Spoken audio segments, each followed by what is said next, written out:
یہاں تک کہ آپ طائف پہنچ گئے۔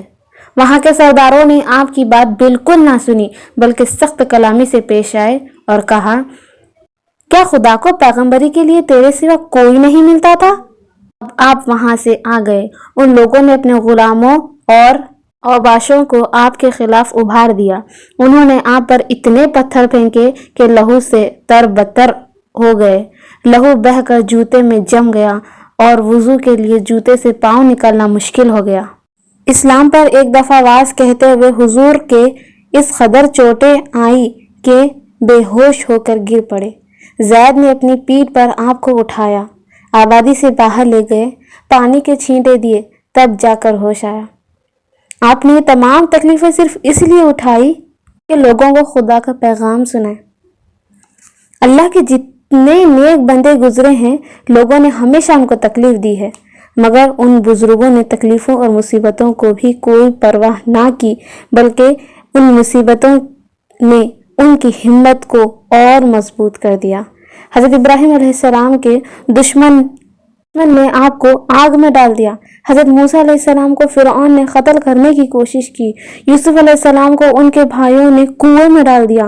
عیسیٰ علیہ السلام کو یہودیوں نے طرح طرح کی تکلیفیں دی، مگر ان لوگوں نے اپنے کام کو نہ چھوڑا اور مرتے دم تک اپنا فرض ادا کرتے رہے۔ اب ہم آپ کے سامنے معراج کا واقعہ پیش کرتے ہیں۔ یہ تکلیفیں اور مصیبتیں رسولوں کے درجوں کو بلند کرتی ہے۔ قریش اور ان کے دوست تو اللہ کے رسول کو اس طرح ذلیل کر کے خوش ہو رہے تھے، مگر اللہ نے آپ کے درجوں کو اونچا کر رکھا تھا۔ چنانچہ 27 رجب سن 10 نبوت کو معراج ہوئی۔ حضرت جبرائیل سب سے پہلے آپ کو بیت اللہ لے گئے، جہاں آپ نے امام بن کر تمام نبیوں اور رسولوں کو نماز پڑھائی۔ پھر آپ آسمان پر تشریف لے گئے، ایک ایک نبی سے ملاقات کی۔ اسی رات آپ کو 5 نمازوں کا حکم ہوا، پھر آپ واپس تشریف لے گئے۔ یہ تمام واقعہ ایک ہی رات میں پیش آیا۔ طفیل بن عمرو دوسی۔ قبیلہ دوس کا سردار طفیل شاعر اور عقل مند آدمی تھا۔ وہ مکے آیا تو لوگوں نے شہر کے باہر اس کا استقبال کیا، بہت خاطر تواضع کی اور اس سے کہا کہ یہاں ایک جادوگر پیدا ہوا ہے، اس سے بچنا، وہ خاندانوں میں جدائی ڈال دیتا ہے اور ہم سب کو پریشان کر رکھا ہے۔ ہم نہیں چاہتے کہ تمہاری قوم بھی پریشانیوں میں پھنس جائے۔ تم کو ہماری نصیحت یہ ہے کہ تم اس کے پاس نہ جاؤ، اس کی بات سنو اور نہ اس سے بات چیت کرو۔ طفیل ان لوگوں کی باتوں میں آ گیا۔ جب وہ بیت اللہ میں جاتا تو اپنے کانوں کو روئی سے بند کر لیتا کہ ہمارے رسول اللہ صلی اللہ علیہ وسلم کی آواز اس کے کان میں نہ پڑ جائے۔ طفیل کہتے ہیں، ایک روز میں بیت اللہ میں بہت دیر سویر آیا، دیکھا کہ آپ نماز پڑھ رہے ہیں اور ایک عجیب و غریب کلام پڑھ رہے ہیں۔ اس وقت میں نے آپ کو بہت برا بھلا کہا کہ آخر میں خود شاعر ہوں، نیک و بد میں تمیز کر سکتا ہوں، میں یہ کلام کیوں نہ سنوں؟ اگر اچھا ہوگا مان لوں گا اور اگر برا ہوگا تو رد کر دوں گا۔ جب آپ نماز سے فارغ ہو کر گھر تشریف لے گئے تو میں بھی آپ کے پیچھے پیچھے ہو لیا۔ مقام پر حاضر ہو کر میں نے اپنا تمام قصہ بیان کیا اور عرض کیا، آپ کچھ فرمائیں۔ آپ نے قرآن پڑھا۔ خدا کی قسم میں نے ایسا پاکیزہ کلام کبھی نہیں سنا تھا جو اس قدر نیکی اور انصاف کا حکم دیتا ہے۔ قریش کو جب یہ معلوم ہوا کہ طفیل مسلمان ہو گئے تو انہیں سخت رنج ہوا۔ مکے میں لوگوں کو اسلام کی طرف بلاتے 10 سال ہو چکے تھے۔ 11ویں سال کا ذکر ہے کہ آپ نے مکے میں چند میل کے فاصلے پر کچھ لوگوں کو باتیں کرتے سنا۔ آپ ان کے پاس تشریف لے گئے، ان کے سامنے اللہ کی بڑائی بیان کی، غیر اللہ سے نفرت دلائی اور برے کاموں سے روکا۔ یہ لوگ مدینے میں رہنے والے تھے۔ انہوں نے اپنے شہر کے یہودیوں کو اکثر یہ کہتے سنا تھا کہ بہت جلد آخری نبی ظاہر ہونے والا ہے، اس لیے یہ فوراً ایمان لے آئے اور اپنے وطن جا کر ہر ایک کو آپ کی خوشخبری دی کہ وہ نبی جس کا انتظار تھا آ گیا۔ اگلے سال مدینے سے 12 آدمی آئے۔ انہوں نے آپ کے مبارک ہاتھوں پر ان باتوں کا عہد کیا، ہم ایک خدا کی عبادت کریں گے اور اس کے ساتھ کسی کو شریک نہ کریں گے، ہم چوری اور برے کام نہ کریں گے، ہم اپنی لڑکیوں کو قتل نہ کریں گے، ہم نہ کسی کی چغلی کھائیں گے، نہ کسی پر تہمت لگائیں گے، ہر اچھی بات میں اپنے رسول کی اطاعت کریں گے۔ جب یہ لوگ واپس جانے لگے تو آپ نے ان کی تعلیم کے لیے حضرت مصعب بن عمیر رضی اللہ عنہ کو بھی ان کے ساتھ کر دیا۔ یہ بڑے ہی امیر گھرانے کے لاڈلے بیٹے تھے۔ جب سوار ہو کر نکلتے تو آگے پیچھے غلام چلا کرتے اور نہایت ہی قیمتی پوشاک پہنتے، مگر جب مدینے میں اسلام کی منادی کرنے کے لیے گئے تو ان کے کندھوں پر کمبل کا ایک چھوٹا سا ٹکڑا تھا جسے کیکر کے کانٹوں سے اگلی طرف اٹکا لیا کرتے تھے۔ اسلام کا مرکز مدینے میں آ کر حضرت مصعب رضی اللہ عنہ یہاں کے ایک نہایت معزز رئیس حضرت سعد بن زرارہ کے یہاں ٹھہرے۔ انصار کے ایک ایک گھرانے کا روزانہ دورہ کرتے اور لوگوں کو اسلام کی طرف بلاتے۔ آخر اس بزرگ خادم اسلام کی تعلیم کا نتیجہ یہ ہوا کہ انصار کے تمام قبیلوں میں اسلام پھیل گیا اور اگلے سال 72 مردوں اور 4 عورتوں کا قافلہ اس لیے مکے میں حاضر ہوا کہ رسول اللہ صلی اللہ علیہ وسلم کو مدینے آنے کی دعوت دے۔ ہمارے رسول اللہ صلی اللہ علیہ وسلم نے ان کو اللہ کا پیغام سنایا اور پوچھا، کیا تم لوگ اس سچے دین کی منادی میں میری پوری مدد کرو گے؟ اور جب میں وہاں جا کر رہوں تو میری اور میرے ساتھیوں کی اپنے بیوی بچوں کی طرح حفاظت کرو گے؟ ان لوگوں نے پوچھا کہ اس کا ثواب کیا ملے گا؟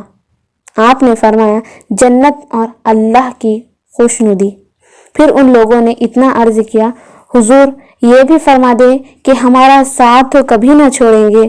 آپ نے فرمایا، میرا جینا اور مرنا تمہارے ساتھ ہوگا، تمہارا خون میرا خون ہے، تم میرے ہو میں تمہارا ہوں۔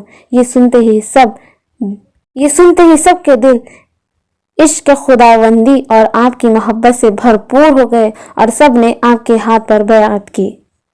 اس واقعے کے بعد آپ جو شخص مسلمان ہو جاتا اس کو مدینے بھیج دیتے، کیونکہ وہاں اسلام کا مرکز قائم ہو چکا تھا اور مسلمانوں کی حفاظت کرنے والی جماعت بن گئی تھی۔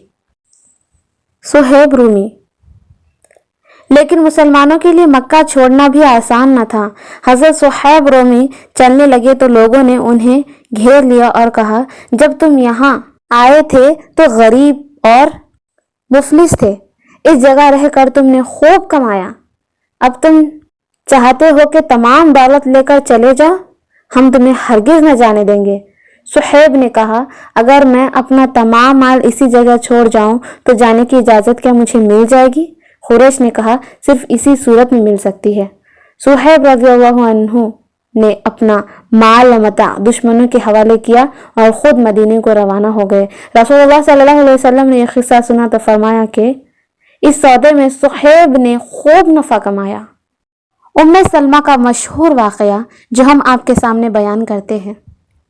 حضرت ام سلمہ، ان کے خاوند، ان کا بچہ تینوں اونٹ پر سوار ہو کر مدینے کو چلنے لگے تو ام سلمہ کے خاندان نے ابو سلمہ کو آ کر گھیر لیا اور کہا، تم جا سکتے ہو مگر ہماری لڑکی کو اپنے ساتھ نہیں لے جا سکتے۔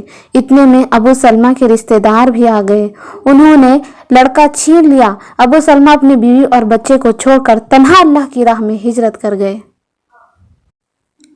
قتل کا مشورہ جب اس طرح ہجرت کرتے کرتے مکے میں بہت تھوڑے مسلمان رہ گئے تو قریش کو خیال پیدا ہوا کہ ان کی طاقت مدینے میں روز بروز بڑھتی جا رہی ہے، ایسا نہ ہو کہ یہ قوت پیدا کر کے مکے پر حملہ کر دے، اس لیے بہتر یہی ہے کہ اسلام کا بالکل ہی خاتمہ کر دیا جائے۔ اس غرض کے لیے قریش کے سرداروں کا ایک خفیہ جلسہ ہوا۔ مشورہ یہ تھا کہ ہمارے رسول اللہ صلی اللہ علیہ وسلم کو قتل کرنے کا اس سے بہتر وقت پھر نہ ملے گا، اس کی کوئی تدبیر کرنی چاہیے۔ ہر شخص نے اپنی اپنی رائے پیش کی مگر ہر ایک کی تجویز پر اعتراض کیا گیا۔ آخر ابو جہل کی تجویز کو سب نے پسند کیا۔ اس کی تجویز یہ تھی کہ قریش کے ہر ایک مشہور قبیلے میں سے ایک ایک جوان چن لیا جائے۔ رات کے وقت یہ تمام جوان محمد مصطفیٰ صلی اللہ علیہ وسلم کے گھر کو گھیر لے۔ جب صبح کے وقت آپ نماز کے لیے باہر آئے تو سب ایک دم آپ کی بوٹی بوٹی کر دے۔ اس طرح ان کا خون تمام قبیلوں پر تقسیم ہو جائے گا اور محمد کے قبیلے کو یہ ہمت نہ ہوگی کہ خون کا بدلہ لے۔